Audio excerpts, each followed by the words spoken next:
Milica Mančić-Stojković sa Fox televizije. Pa, Monika je pomenula, ali ja bih zamolila Draganu Vučković i Borisa Milićevića, ako mogu da kažu u poređenju sa zemljama u okruženju, kakvo je stanje prava gej i lezbijske populacije? Znači, neko, ukratko ako možete da mi kažete, znači gde smo mi u poređenju sa susednim zemljama, ne mislim samo bivša Jugoslavija, možda i Rumunija i Bugarska. Dobro, mi bismo mogli da napravimo neke dve grupe, ali to je stvarno gruba podela. Znači, prvu grupu čine zemlje u kojima je situacija bolja i to je znači malobrojna grupa, to su Slovenija i Hrvatska. Pogotovo Slovenija koja je već više od, ja mislim, 25 godina, znači oni su možda čak i 70. kad tačno dekriminalizovali istopolni seksualni čin između dva muškarca i onda, na primjer, prva LGBT organizacija u staroj Jugoslaviji je bila formirana u Sloveniji i tako dalje. Druga je Hrvatska, gde eto čak i predsjednik Republike podržava LGBT zajednicu u tom pravu na slobodno okupljanje i to su jedina dva pozitivna ili da kažemo uslovno pozitivna primjera u bivšoj Jugoslaviji.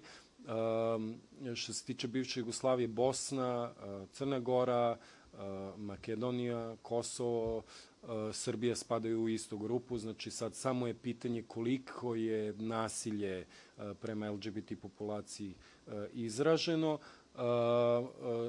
Naravno da Rumunija i Bugarska kao članice Evropske unije su u obavezi i one tu obavezu u velikom delu ispunjavaju da ne diskriminišu građane po osnovu seksualne orijentacije. Grčka je onako, kako da kažem, kritična. Ona je, da kažemo, pravoslavna Poljska Evropske unije, znači vrlo konzervativno društvo, ali jednostavno postoje ti mehanizmi Evropske unije gde jednostavno nasilje i diskriminacije se sankcionišu, malo teže se pravi Pride i tako dalje, ali jednostavno situacija je mnogo bolja. Mislim, ja bi ponovo se pozvao na taj slučaj sa gospodinom Mesićem. To je razlika između, tu može se fokusira razlika između Srbije i Hrvatske. Znači, kada predsjednika Hrvatske vi pitate da li lezbijke i gejevi imaju pravo na slobodno okupljanje, on kaže da, naravno, i država je dužna da to pravo podrži. A kada predsjednika Tadića, znači u nekoliko situacija smo pokušali predsjednika Tadića da pitamo, jednostavno mi smo ga pitali, on čovjek nije ništa odgovarao ili je odgovarao pa to nisu proživotne politike. Znači u kampanji za njegov prvi mandat, kada su ga pitali šta mislite o istopolnim zajednicama, on je o legalizaciji gej brakova, tako je novinar postavio pitanje, on je rekao to meni nije proživotna politika. Pa šta su te dve osobe? Bukve, šta? Mislim, i bukve su kao živa bića. Nije mi jasno koja je to njegova poruka. Kada je bila kampanja za ove predsjedničke izbore, Gay Straight Alijansa je poslala upitnik svim predsjedničkim kandidatima, on nije našao za shodno da odgovori. Znači, on čovjek ne misli da treba da odgovori organizacijama koje predstavljaju na ovaj ili onaj način vrlo bitan deo njegovog glasačkog tela.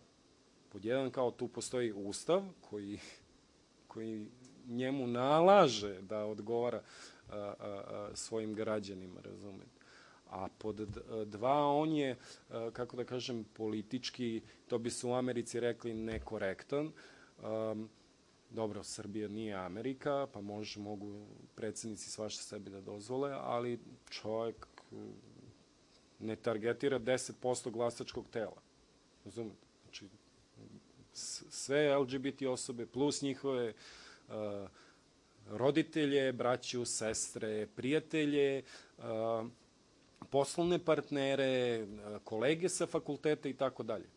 Znači, to jeste problem koji se tiče svih tih ljudi. Sad, da li ti svi ljudi pozitivno, negativno i tako dalje